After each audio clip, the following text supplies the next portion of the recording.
There will be many sermons this morning on the prayer that we know as the Lord's Prayer, or the prayer of Jesus, the Our Father, or Pater Noster, by whatever name you know it. There will be many sermons this morning about it. Not here, though. But I have good reason. For that. The thing is, one of the things about the Lord's Prayer, of course, is that we know it so well. In fact, many churches, ours included, know it so well when we include it in the service, which we do almost every week. Nope, not almost. Every week. We don't print it anywhere. We assume everyone knows it. You can find it in the back of the hymn book, by the way, but we assume that everyone knows it. How many people know the new creed from memory? Anybody? Show of hands. How about the recent statement of faith from the United Church? It's a little bit more recent. It's also about 400 pages long. But we know the Lord's Prayer. We know it from memory. If you know it from memory, how many people learned it by memorizing it in Sunday school? I'm going to guess that so many people aren't putting up their hands simply because that's such an obvious question. Of course we learned it when we were kids. That's why we know it. We memorized it.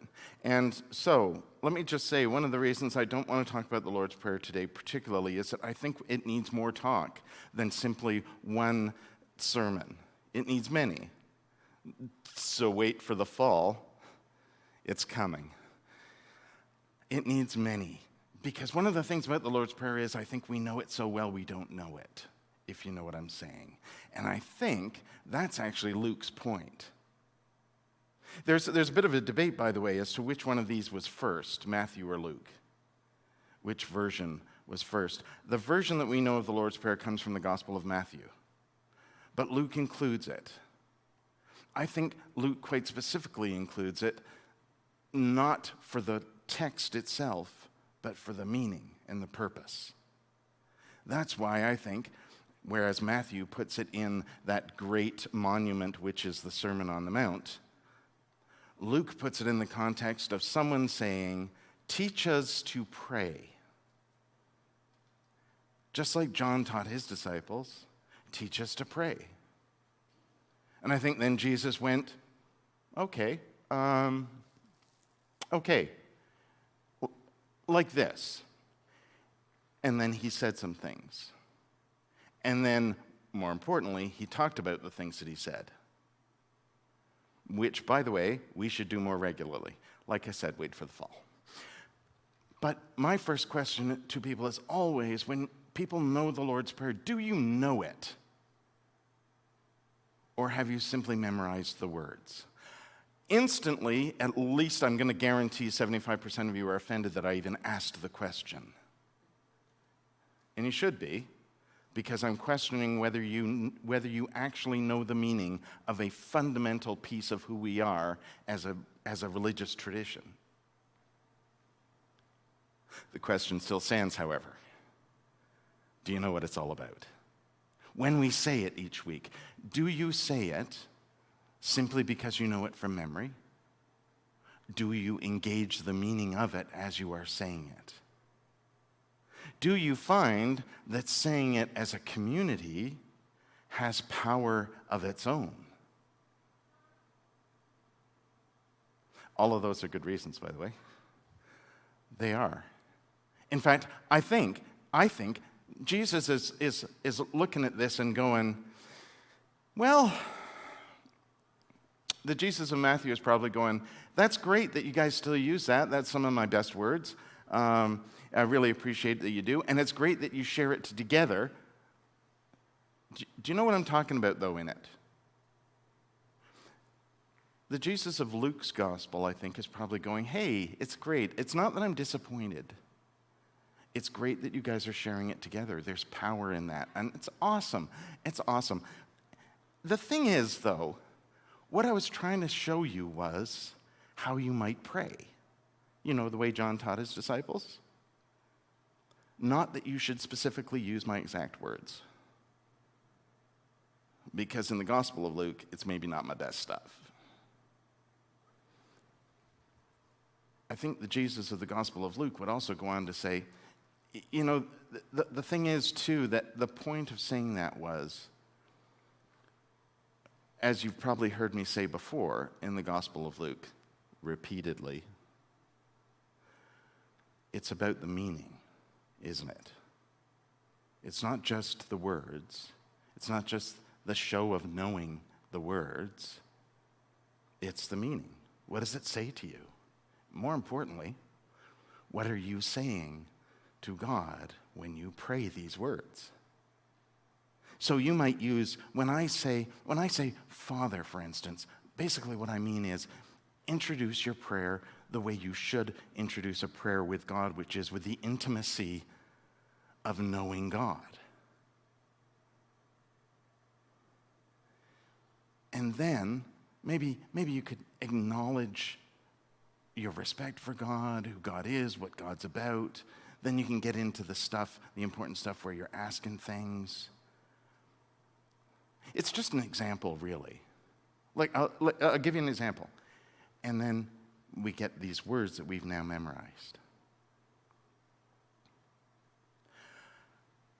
There is incredible power in the fact that so many people know the words, that we can say it together without necessarily having to worry about whether or not people have learned the words. There is, truly. But the greater power of prayer is in the connection that we make with God. And that's what Luke has Jesus go on to talk about. And one of the key things about that is authenticity and directnness. This isn't one of those moments where you might pray to God by going, I just see if anybody recognizes this. Oh Lord, you are so big. So very, very big. We're all pretty impressed down here, I can tell you. Anyone? No, really? It's from Monty Python. Come on. And the point of it is exactly that. You wouldn't introduce a prayer to God by going, hey, looking good today, God. Yeah, it's really, I love your outfit. By the way, can I ask you, you wouldn't do that, would you? Be authentic, pray from your heart, and speak directly. Still offer words of honor and praise to God. But when we want to talk to God, we want to talk to God from our heart. And we want, more than anything else, to remember to be persistent. Are you sure you mean persistent, Jesus? Because elsewhere you said persevere. What's the difference? Is there a difference? Let me ask you, based on your experience of the last 3 years at least, is there a difference between persistent and persevere? Because we use those words a lot the last few years. I think we could probably figure out a way that they are different. Persevere is sort of more long-term, persistent sort of in the moment. There's a variety of different ways in which you could itemize them and pull them apart. But the fact of the matter is, over the last few years especially, and even in the post-pandemic world, can we say that yet? I'm not sure we can. But in the world in which we find ourselves today, there may not be a whole lot of difference. Because the way we use those two words invariably is about the obstacles that are in our way, isn't it? Especially over the last few years, it's been just kind of keep calm and carry on-ish, hasn't it? It's been just keep putting one foot in front of the other. We're going to get through this. Just keep going. We're going to get through it. It's the it that we're focusing on, not the getting through part. It's the things that are in the way. If you've not had the pleasure of going for a drive with me, save yourself, honestly. I don't know whether it's that my father actually raced cars as a young man, or that I was invariably always late whenever he was taking me anywhere as a kid. But I have a tendency, when I'm driving somewhere, I have a tendency to focus on where I'm going. I'm going from A to B. I need to get to B. What's in the way? Right? What's my route? What's the fastest way to get there? Not that I would ever go over the speed limit. But what's the fastest way to get there? What construction is going to be in my way? What's traffic going to be like? For heaven's sake, don't be in front of me on the highway because I'm going to pass you. And I don't want to get stuck in traffic. Is there a secondary route that I could take if I do get stuck in traffic? How do I get around that? And this is one of the reasons, if you're wondering, this is one of the reasons why Lori always sleeps in the car. She doesn't want to have to put up with all that. But here's a thing. Just this week, I was a passenger, and we were going from Bashaw to Edmonton to a show. I was a passenger with other people in the vehicle, and then back to Bashaw. And the person driving this vehicle maybe broke 100 kilometers an hour like 3 or 4 times. I know what you're thinking. I'm sitting there going, but no. In fact, all the way there, I was thinking, it's a beautiful day. Look at the fields. They're actually looking pretty good. Went a back route. Didn't take 2 at all. Went a back route. So it was a lovely drive there. And the show was pretty good. The drive back, it was, there was lots of conversation. It was really good. And I think maybe we got over 90 maybe once. But there was this great conversation going on the way back. And we got back. The first thing I thought wasn't, well, it's great that we went to see that show. The first thing I thought was, that was a great drive. I don't take great drives. I go from here to here because I want to get there. Isn't this what we do, though? That's when we start talking about perseverance or persistence. That's what we're focusing on. Goal, obstacles. How do we get through those? How do we get past them? How do we get around them? How do we come up against them? How do we confront them? But what if instead we looked at all of those things, all of those moments, good and bad, as moments of engagement, as opportunities to learn, as opportunities to engage others, learn people we don't know, places we don't know? What if we engaged those moments as an opportunity for life, rather than just how do we get past this faster?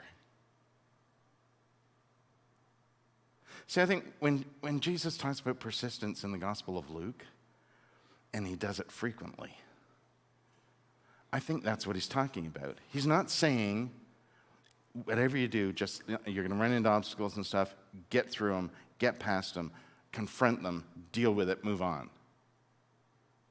He's saying there's journey here. There's a journey to be had.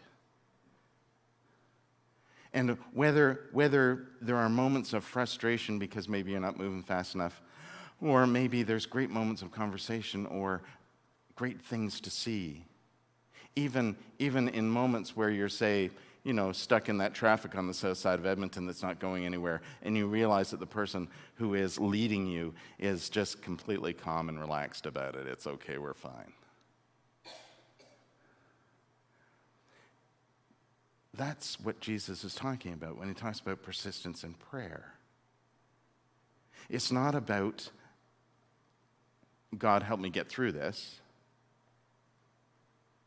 in the sense that that's the goal.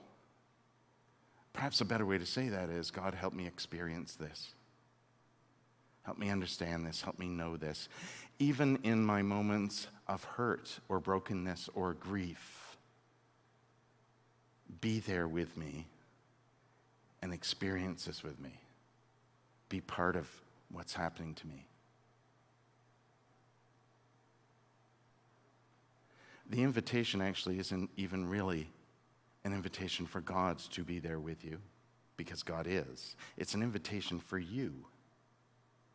I'm trying to remember now who it is. I want to say it was Henri Nouwen, but I don't think it was, who said the thing about prayer is that it's not asking God to change things for you. The thing about prayer is how it changes you.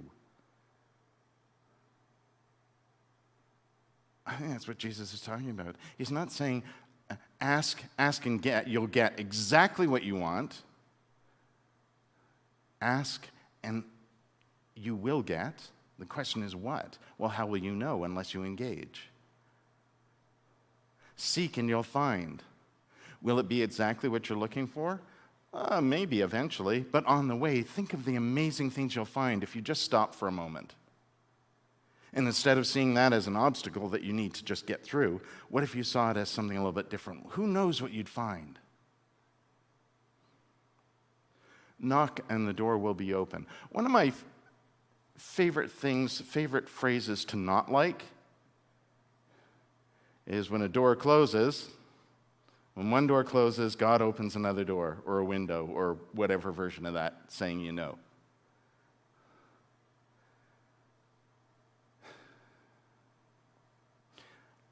Life opens the door. God accompanies you through it. God accompanies you in the moment of grief when the door is closed. God is there for you to be with you when you engage the life that you are living. When we pray, we are engaging our relationship with God. We are not simply saying, please do this, please do that, and expecting that exactly. You can't ask God for a washing machine or a new car. You might get it, but will you get it because some power in the universe made it happen, or because you, together with that power in the universe, made something happen?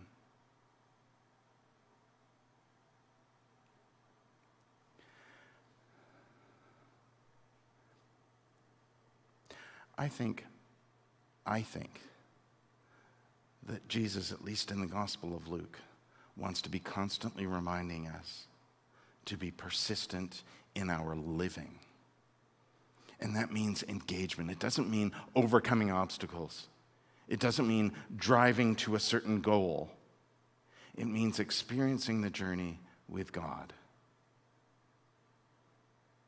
In prayer, justice, in issues, in care, in all those important social justice issues that are so important to our world, that are so important to how we connect and engage with each other. It's not enough to simply say thoughts and prayers, is it? There needs to be action, and that action won't come just from I said a prayer, now I'm going to do something. It comes from the engagement that happens in that prayer. We pray in so many ways. Pray with our feet. We pray with our hands. We pray in the silence of a calm and quiet moment, and we pray in the storm. The key part is that we connect with God. We engage God. There are not just obstacles to overcome. There is life to be lived.